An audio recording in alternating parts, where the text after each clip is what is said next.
अरे अनिरुद्ध, आजीचा मुलगा नाही का परवा आला होता, कामात आजोबांनी त्याला जायला सांगितलं. मला ना काही कळतच नाही रे त्या बिचाऱ्याचं. तो किती प्रयत्न करतोय रे, त्याला आजीला भेटायचंय, तिच्याशी बोलायचंय एकदा, पण आजी नाहीच म्हणते. ती म्हणते काय बोलणार भेटून, असं कसं चालेल ना.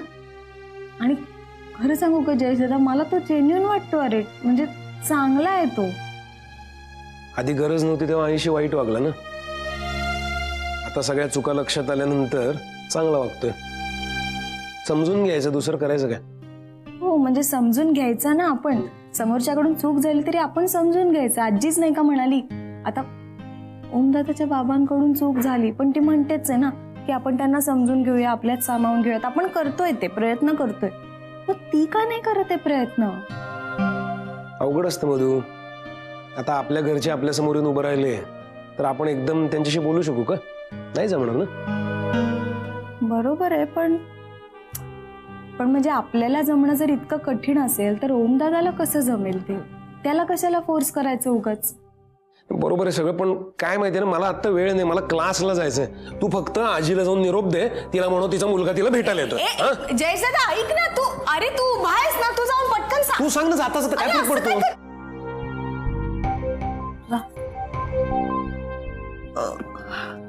हॅलो हॅलो, हा बोल सागरी. तेवढा निरोप द्या आजीला प्लीज. हा सागरी बोल बोल बोल. हा काय काय.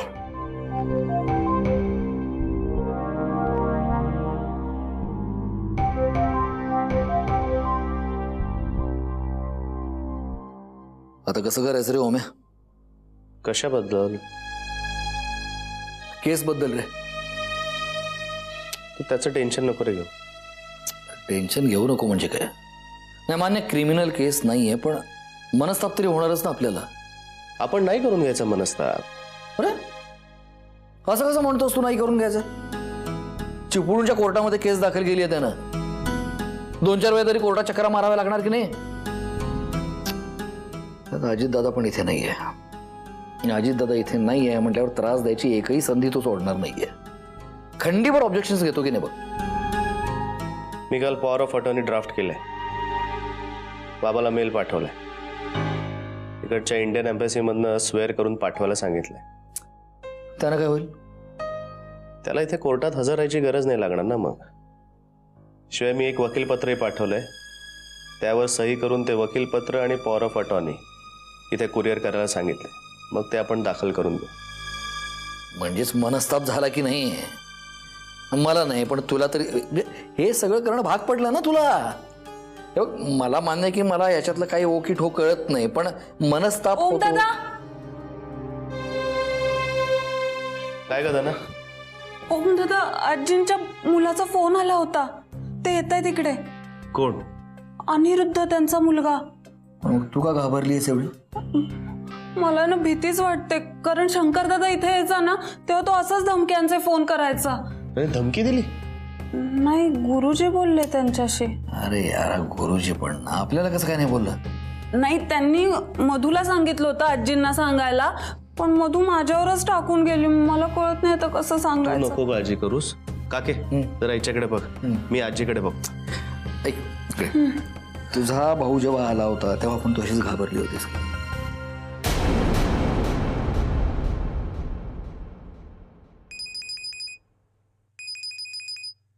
ईशा.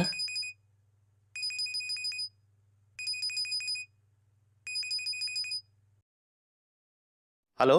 हाय. हाय नाही बाय. अरे काय. हे काय काय हे बाय. ओम. ईशा. ओम काय चाललंय. कुठे चाललं काहीच नाहीये, मी चाललोय.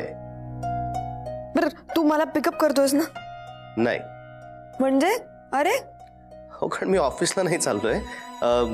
मग तू हो ना पुढे, मी नंतर भेटतो तुला. ओम तुझं काय चाललंय, बरं आहे ना सगळं. Yes yes yes, all is well. मला ना भीती वाटते, तुझं कधी काय बिनसेल. हो का.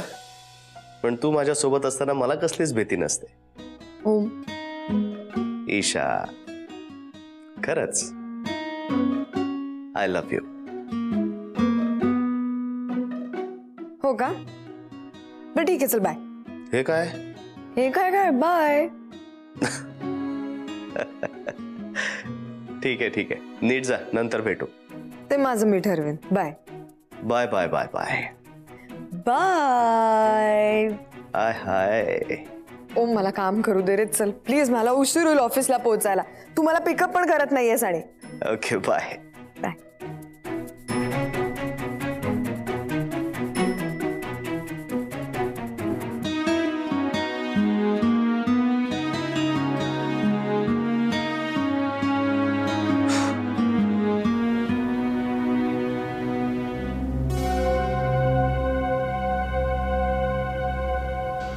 अरे तू पुन्हा आलास?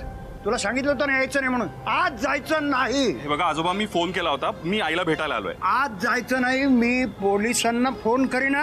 हे बघा आजोबा, मी आईला भेटण्याकरता तुरुंगात सुद्धा जायला तयार आहे. तुम्हाला काय हवं ते करा. अरे ओम, रणजित, आई, ए, आई कुठे आहेस तू?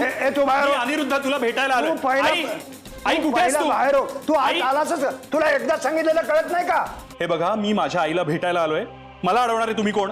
मी कोण ते नंतर पाहू. तू बाहेर हो आधी. हे बघा, तुम्ही मला असं अडवू शकत नाही. असं नाही दाखवतो, असं दाखवतो. अंगाला हात लावायचा काम नाही. हात मलाही चालवता येईल. आजोबा सोडा सोडा तुम्ही बाजू. काय चाललंय, काय अरे चाललंय? बघ ना, हा माणूस म्हणजे सभ्य माणूस आहे मी. सभ्य. तू आणि लोकांच्या घरात घुसतोस असा. मग काय करू मी? अहो, मी तुम्हाला पुन्हा पुन्हा ओरडून सांगतोय की मी फक्त माझ्या आईला भेटायला आलो इथे. आत्ताच का भेटायचं तिला? घरातून हाकलून दिलीस तेव्हा लाज नाही वाटली तुला? ती काय खेळणं वाटलं तुला? मनात येईल तेव्हा गोड बोलायचं, मनात येईल तेव्हा हाकलून द्यायचं. 2 दिवस बरा वागशील तिच्याशी, नंतर देशील लाथ मारून हाकलून. मग काय करायचं तिनं? आजोबा शांत व्हा, तुम्ही शांत व्हा. नाही होणार शांत. हे यांचं आईवरचं प्रेम. आजोबा, मला मान्य आहे माझी चूक झालीये. अहो, पण म्हणूनच मी तिची माफी मागायला आलो इथे. माझी मुलं तुझ्यासारखीच नालायक आहेत. दोघाच्या दोघं आहेत, पण दोघंही अमेरिकेला आहेत. कधी फोन करून चौकशी पण करत नाही, विचारत पण नाहीत मी मेलोय का जिवंत आहे हे सुद्धा त्यांना पत्ता लागत नाही. खरं सांगू का, कधी भेटू नाही त्यांनी.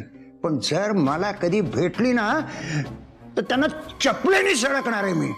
तुझ्यासारख्या नालायक मुलांना असंच वागवलं पाहिजे. Get out, get out, get out. असे आजोबा शांत व्हा. आजोबा आजोबा हो आजोबा. ओम आजीच्या खोलीमध्ये, आणि ओमला यांना भेटायचंय.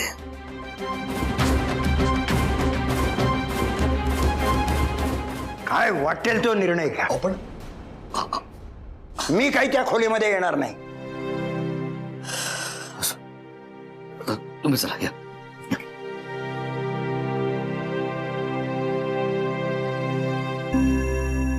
एकदा बोलून घेतेस त्याच्याशी? काय बोलू? मला नाही बोलायचं. ऐकशील तरी तो काय म्हणतोय ते ऐकून घे ना एकदा.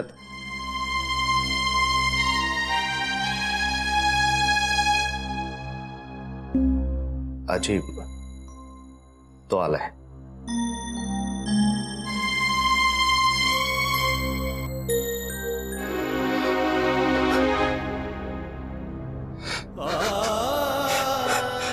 आय एम सॉरी, मला माफ कर. प्लीज मला टाळू नकोस. मला खरं म्हणजे काहीच वाटत नाही. तुला त्रास होईल म्हणून टाळत होते मी तुला. पण खरं सांगू, मला तुझ्याबद्दल आता काही वाटत नाही. I am sorry. मी चुकलो. मी करिअरच्या नादात तुला विसरलो. तुझं काही चुकलं नाही रे बाळा. आयुष्याच्या प्रत्येक टप्प्यावर आपण निवड करतो. तुझ्या वडिलांनी आणि मी निवड केली आणि तुम्हाला जन्म दिला.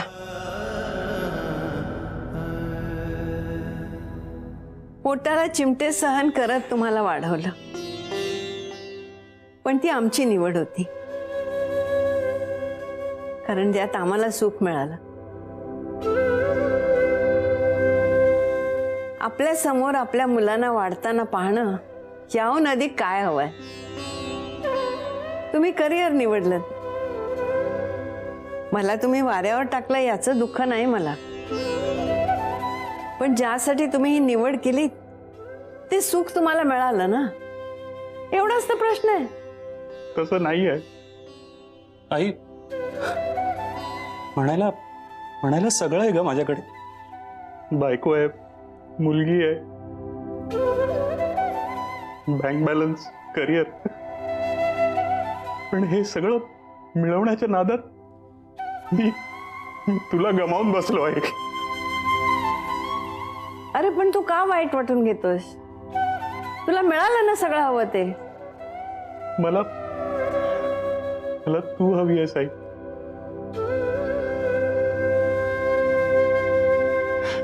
चलशील ना माझ्याबरोबर बँगलोरला?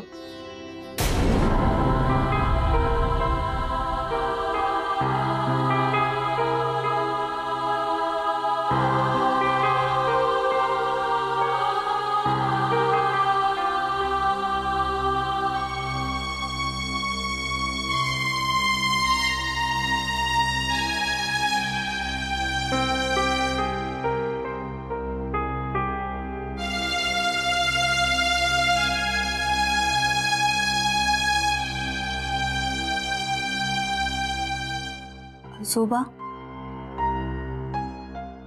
काय झालं? काय होणार? हा नालायक मुलगा तिला घरी चल म्हणतोय, बंगलोरला. माझी आता खरंच जाणार? तू रडू नको. शेवटी प्रमिला काय निर्णय घेते ते आपल्याला माहित नाही आहे ना ग. प्रमिला काय, मी नाही सोडणार त्यांना. वाटल्यास माझ्या बाळाचं जे काही नाव ठेवायचं असेल ना त्यांना ते ठेवू दे, पण मी नाही सोडणार त्यांना. अगं अगं तू रडू नको. शेवटी काय माहितीये का, तो तिचा मुलगा आहे ना, मुलगा आहे. काय होणार आता? आजोबा, ओम दादांना काहीच प्रॉब्लेम नाहीये ना आपण इथे राहिलो तर. आता का जाताय? माझ्या बाळाला सुद्धा आजी आजोबा हवेतच ना. त्याला गोष्टी कोण सांगणार हो मग? हे बघ बाळ, तू अजिबात रडू नको. काय माहिती का, आपण प्रमिलेला सांगूया ना की बाई ग तू आता जाऊ नकोस सांगूया आपण.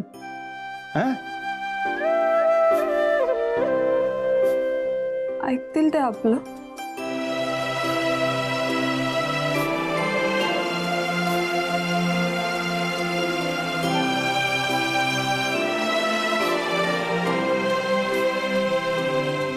अरे पण ते कसं शक्य आहे?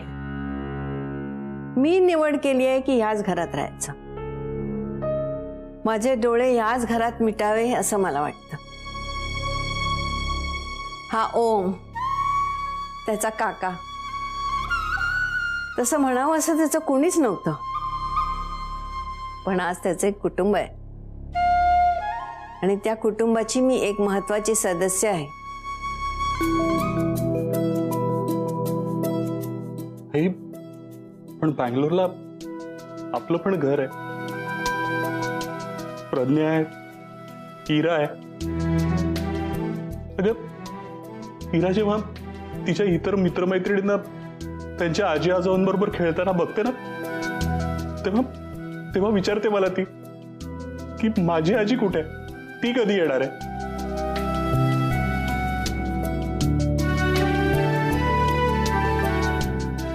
आणि मी तिला उत्तर देऊ शकत नाही.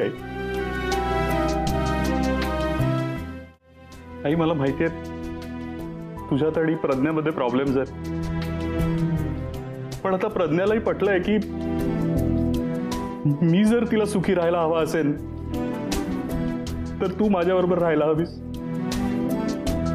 आणि एवढं करूनही तिने तुला त्रास दिला ना तर मी प्रज्ञाला सोडेन. अरे कशाला तिला त्रास देतोयस? आता माझे फार दिवस नाही उरले. तुला तिच्याबरोबर आयुष्य काढायचंय, इराचं लग्न करायचंय, कितीतरी गोष्टी आहेत. आणि हे बघ, ओमचं लग्न होईपर्यंत मी इथून कुठेही जाणार नाही. म्हणजे ओमचं लग्न झाल्यावर तू येशील बँगलोरला?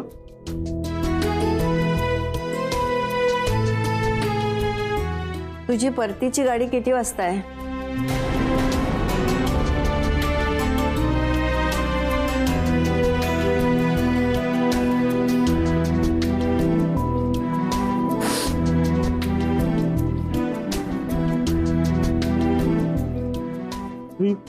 आई, मी परत येईन. मी पुन्हा प्रयत्न करेन.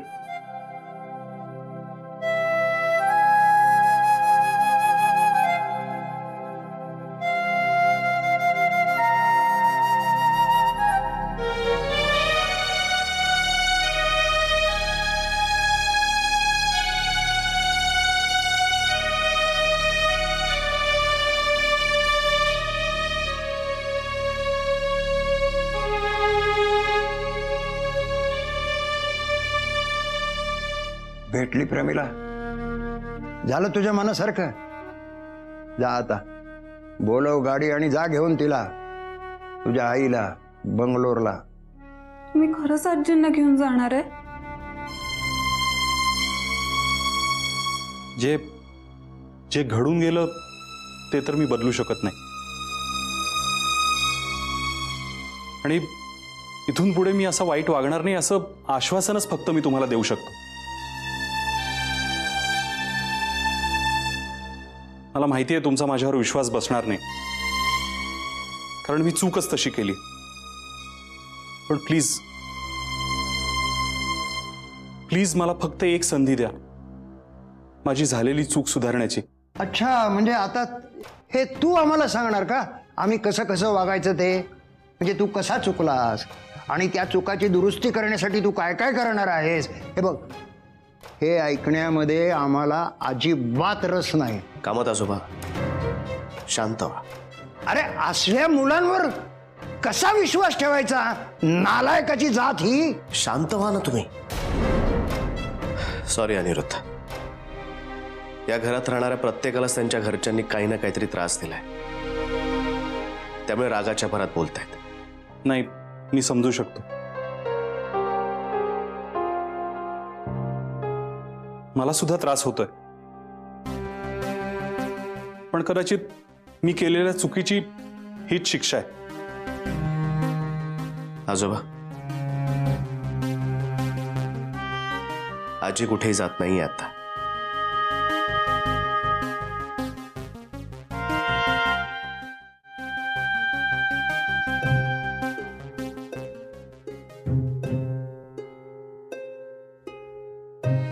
अनिरुद्ध, तुझ्याकडे बघून मला माझ्या बाबाची आठवण होते.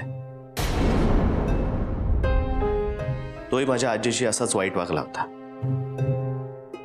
आणि आता त्याला पश्चाताप होतोय आणि तो सगळ्यांशी चांगला वागण्याचा प्रयत्न करतोय. पण ते मला खोटंच वाटत होतं इतके दिवस.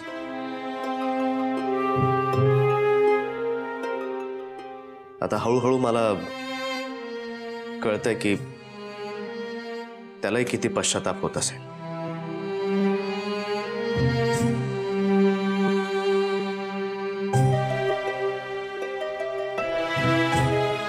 ओम, पण प्रमिला खरंच जात नाहीये ना? पण मी प्रयत्न सोडणार नाही. माझ्यामुळे तुम्हा लोकांना जो काय त्रास झाला त्याबद्दल आय एम एक्स्ट्रीमली सॉरी. हे बघ बाळा, मी तुझ्याशी खूपच वाईट वागलो, पण काय आहे माहितीये का, प्रमिलेला त्याचा त्रास होत होता म्हणून मी तसं वागत होतो. इट्स ओके आजोबा, पण मी आता तुम्हाला त्रास देणार नाही. माझा नंबर आहेच तुमच्याकडे. आईला कधीही माझ्याशी बोलावं असं वाटलं तर प्लीज तिला माझा नंबर द्या. नक्की. येतो मी.